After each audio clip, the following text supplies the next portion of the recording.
வணக்கம். மாலை முரசு செய்திகளை விரிவாக பார்ப்பதற்கு முன்பாக முதல் தலைப்புச் செய்திகளை பார்க்கலாம்.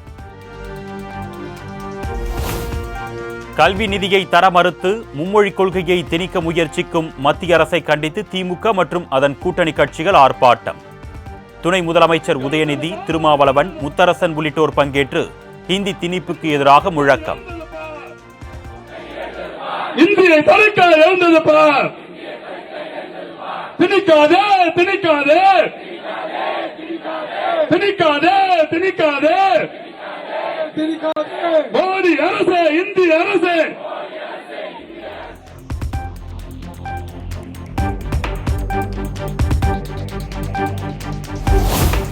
தமிழ்நாட்டை ஒருபோதும் மிரட்டி பணிய வைக்க முடியாது என்று துணை முதலமைச்சர் உதயநிதி காட்டம். இனி கோ பேக் மோடி கிடையாது, கெட் அவுட் மோடிதான் என்றும் பேச்சு. மோடி அவர்களே, சென்ற முறை நீங்கள் தமிழர்களுடைய உரிமையெல்லாம் பறிக்க முயற்சிக்கும் போது தமிழ்நாட்டு மக்கள் உங்களை கோ பேக் மோடின்னு சொல்லி துரத்தி அடிச்சாங்க. மீண்டும் அதை தமிழ்நாட்டு மக்கள்கிட்ட முயற்சி செய்யணும்.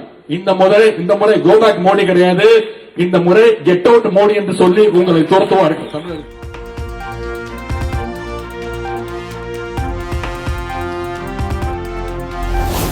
ஹிந்தியை கட்டாயமாக திணித்தால் தமிழகத்தில் மீண்டும் மொழிப்போர் வெடிக்கும். முதலமைச்சர் மு.க. ஸ்டாலின் தலைமையில் மொழிப்போருக்கு தயாராகி வருவதாகவும் அமைச்சர் அன்பில் மகேஷ் பேச்சு. என்னங்க ஏங்க இவ்வளவு பிடிவாதம் பிடிக்கிறீங்க என்று சொன்னீர்கள். எங்களுடைய ஸ்டேட் சென்டிமெண்ட்ஸ் பத்தி எங்களுக்கு தெரியுங்க. ஒட்டுமொத்த உலகத்திலே ஒரு மொழிக்காக தங்களுடைய உயிரை நீத்த ஒரே மாநிலம் எது என்று சொன்னால் அது தமிழ்நாடு தாங்க. நாங்க எடுத்து சொல்றோம். ஆனா நீங்கள் உங்களுடைய எஜமானர் என்ன சொல்றாங்களோ அததான் நீங்க கேட்டுருக்கீங்க. Let me be very crystal clear. we reject NEP 2020, we reject PM Street School, we reject Hindi imposition என்பதை நான்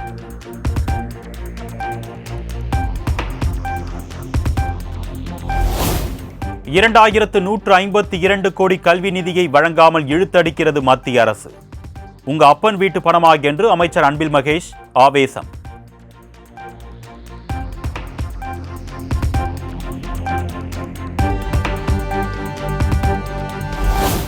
இருமொழிக் கொள்கையை படித்தவர்கள் நாசாவில் வேலை பார்க்கிறோம், ஹிந்தி படித்துவிட்டு நாற்று நடவு செய்யவில்லை. இந்தியை திணிக்க முயற்சி செய்தால் தமிழ்நாடு மக்கள் ஒருபோதும் வேடிக்கை பார்க்க மாட்டார்கள் என்று செல்வ பெருந்தகை ஆவேசம். மோடி அவர்களே, நாங்கள் கேட்கிறோம், இருமொழி கொள்கையை படித்தவர்கள் நாசாவிலே வேலை பார்க்கிறோம், இருமொழி கொள்கை படித்தவர்கள் உலக நாடுகளிலே வேலை பார்க்கிறோம். நாங்கள் வட மாநிலங்களில் சென்று நடுவு நடவில்லை, ஓட்டலிலே விடுதிகளிலே பணியாற்றவில்லை, கொளுத்து வேலை செய்யவில்லை. மும்மொழி கொள்கையை படித்தவர்கள் இருமொழி கொள்கை படித்த தமிழ்நாட்டில் வேலை பார்க்கிறார்கள் என்பதை நீங்கள் மறந்துவிட வேண்டாம்.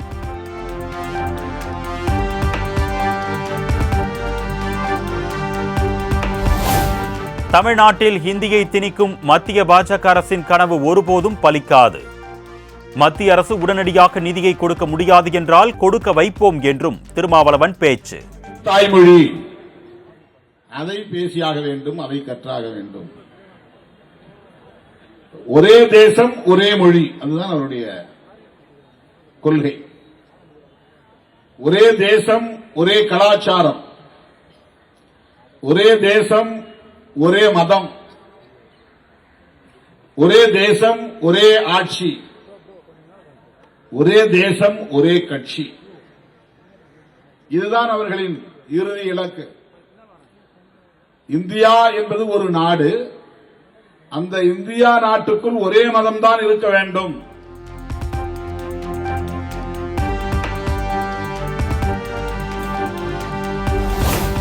சர்வாதிகாரிகளின் சாம்பல் மேடாக டெல்லி உள்ளதாக வைகோ விமர்சனம். தமிழகத்தில் நடைபெற்ற மொழிப்போர் தியாகம் போராட்டம் பற்றி மத்திய அமைச்சர் தர்மேந்திர பிரதானுக்கு தெரியுமா என்றும் கேள்வி. மகாத்மா காந்தி ஊரக வேலைவாய்ப்பு திட்டம் 100 நாள் வேலை, அதில் 2118 கோடி ரூபாயை கொடுக்காமல் வைத்திருக்கிறார். சாலை துறைக்கும் பணம் இல்லை, எந்த துறைக்கும் தமிழகத்துக்கு பணம் இல்லை என்று சொல்ல நீ யார்? சர்வாதிகாரியா? சர்வாதிகாரிகளினுடைய சாம்பல் மேடாகத்தான் டெல்லி.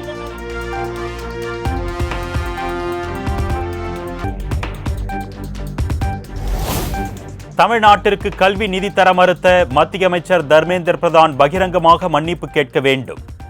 இருமொழிக் கொள்கை காலாவதியாகவில்லை, அண்ணாமலைதான் காலாவதியாகிவிட்டார் என்றும் முத்தரசன் காட்டம். உண்மை.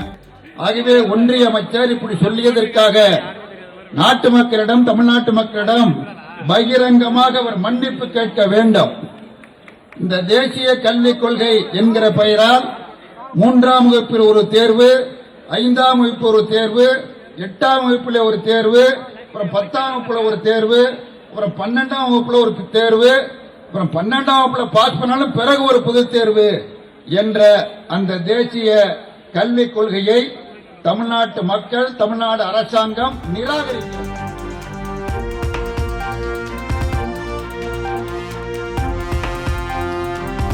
மத்திய பாஜக அரசுக்கு எதிராக திமுக கூட்டணி கட்சியினர் மாபெரும் ஆர்ப்பாட்டம். உரிமைகளை வென்றெடுக்கும் தீரர்கள் என ஆர்ப்பாட்ட புகைப்படங்களை பதிவிட்டு முதலமைச்சர் மு.க. ஸ்டாலின் பதிவு.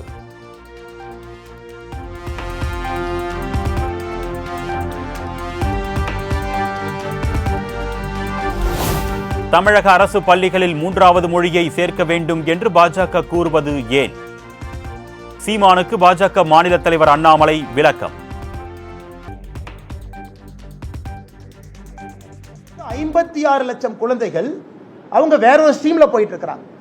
52 லட்சம் அரசு பள்ளி மாணவர்களை மட்டும் கட்டாயப்படுத்தி இல்ல நீ 2 மொழியில மட்டும்தான் படிக்கணும், ஆங்கிலமும் தமிழும் என்று சொல்லிக் கொண்டிருக்கின்றோம். அதனால என்ன ஆகுதுன்னா ஒரு ஆண்டுமே அரசு பள்ளியிலிருந்து தனியார் பள்ளிக்கு செல்லக்கூடிய மாணவர்கள் அதிகமாகிறாங்க. இன்னைக்கு எல்லாருமே தனியார் பள்ளியை நோக்கி செல்ல வேண்டும் என்பதற்காக திராவிட முன்னேற்ற கழக அரசு அரசு பள்ளியில இருமொழி கொள்கையை வச்சிருக்கிறாங்களா நான் கேட்க வேண்டியது முதல் கேள்வி.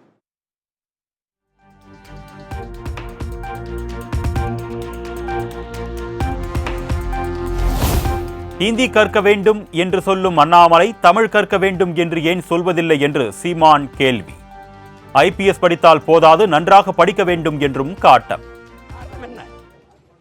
எங்க படிக்கிறாங்கன்னு குழந்தை இருக்கு. நீ எங்க என் தாய்மொழியை படிக்க நீ எங்க பள்ளிக்கூடம் வச்சிருக்க அண்ணாமலை?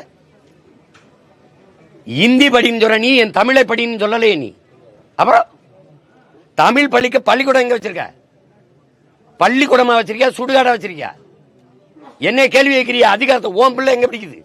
இந்த நாட்டில் இருக்கிற அமைச்சர் பெருமக்கள், சட்டமன்ற உறுப்பினர், பாராளுமன்ற உறுப்பினர் ஒருத்தர் பிள்ளை அரசு பள்ளிக்கூடம் படிக்க ஏன் கேவலமா இருக்கு? பள்ளிக்கூடம் அல்ல, சுடுகாடா இருக்கு. சுடுகாடு நட்சத்திர விடுதியா இருக்கு, கட்டி வச்சிருக்க. அப்படி தமிழ் படிக்க வாய்ப்பு வச்சிருக்கியா?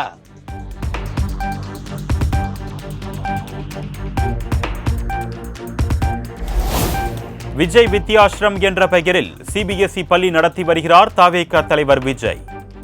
திமுக MP கலாநிதி வீராசாமி நடத்தும் பள்ளியில் 2வது பயிற்று மொழியாக ஹிந்தி உள்ளதாக அண்ணாமலை குற்றச்சாட்டு.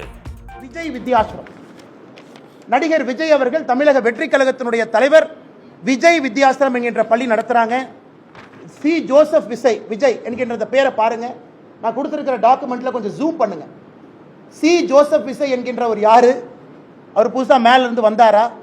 அவருடைய இடத்தை 35 ஆண்டுகள் 2017 இருந்து 2052 வரை திரு ஜோசப் விஜய் அவர்கள் அவருடைய இடத்தை ஒரு அறக்கட்டளைக்கு 35 ஆண்டு லீஸ் கொடுக்கிறார். அந்த அறக்கட்டளை யாருடைய பெயர்ல?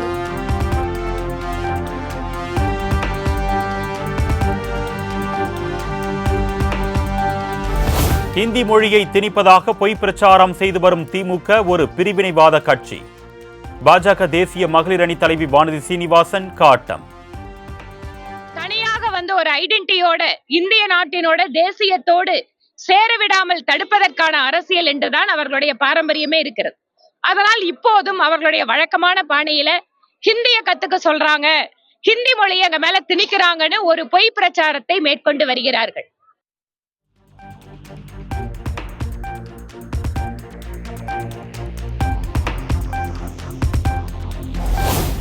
தமிழ்நாட்டில் மும்மொழி கொள்கையை அனுமதிக்க வேண்டும் என்று நடிகர் சரத்குமார் வலியுறுத்தல். திமுக மற்றும் அதன் கூட்டணி கட்சிகள் போராடுவது தமிழ்நாட்டு மாணவர்களுக்கு உகந்ததல்ல என்றும் கருத்து.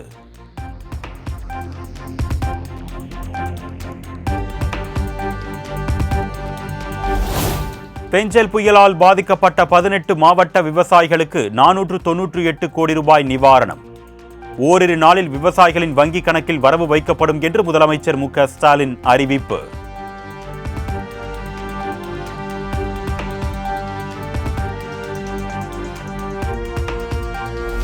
தமிழ்நாடு அரசின் நலத்திட்டங்களை சிறப்பாக செயல்படுத்திட மத்திய அரசின் பங்கு தொகையை குறிப்பிட்ட காலத்திற்குள் விடுவிக்க வேண்டும். மத்திய மகளிர் மற்றும் குழந்தைகள் மேம்பாட்டுத்துறை அமைச்சர் அன்னபூர்ணா தேவிக்கு முதலமைச்சர் மு.க. ஸ்டாலின் கடிதம்.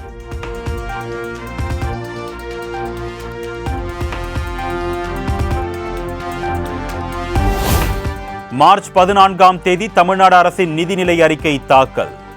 சென்னை தலைமைச் செயலகத்தில் சபாநாயகர் அப்பாவு அறிவிப்பு.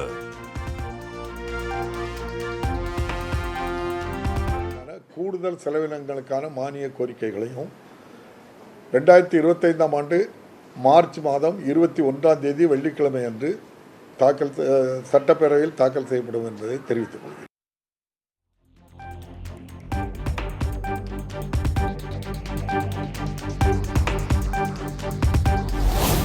சென்னை மாநகரத்தில் பெண்களின் பாதுகாப்பை உறுதி செய்யும் வகையில் பிங்க் நிற ஆட்டோ திட்டம். மோட்டார் வாகன சட்டத்தில் திருத்தம் செய்து அரசு உத்தரவு.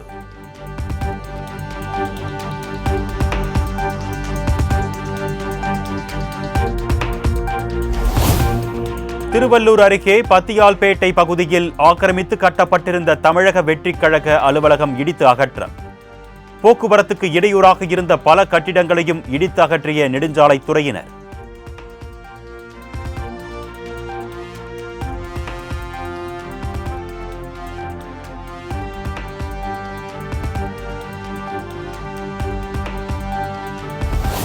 திருப்பூரில் கணவர் கண்முன்னே கத்தி முனையில் வடமாநில பெண் கூட்டு பாலியல் வன்கொடுமை. வேலை வாங்கி தருவதாக ஆசை வார்த்தை கூறி அழைத்துச் சென்று வன் செயலில் ஈடுபட்ட பீகார் மாநிலத்தைச் சேர்ந்த 3 இளைஞர்கள் கைது.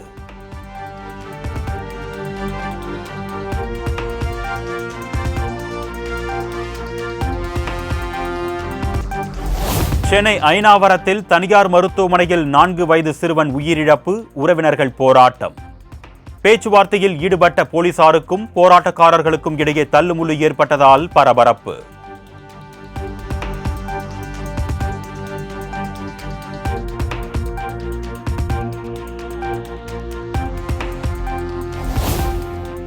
புதுக்கோட்டை அருகே பள்ளி மாணவிகளுக்கு பாலியல் தொல்லையளித்த உதவி தலைமை ஆசிரியர் போக்சோவில் கைது. 15 நாட்கள் நீதிமன்ற காவலில் சிறையில் அடைக்க புதுக்கோட்டை மகளிர் நீதிமன்றம் உத்தரவு.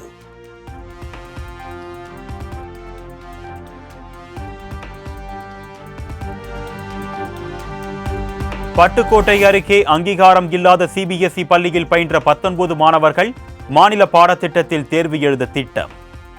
பட்டுக்கோட்டை அரசு மாதிரி பள்ளியில் மாணவர்களுக்கு சிறப்பு வகுப்புகளுக்கு ஏற்பாடு.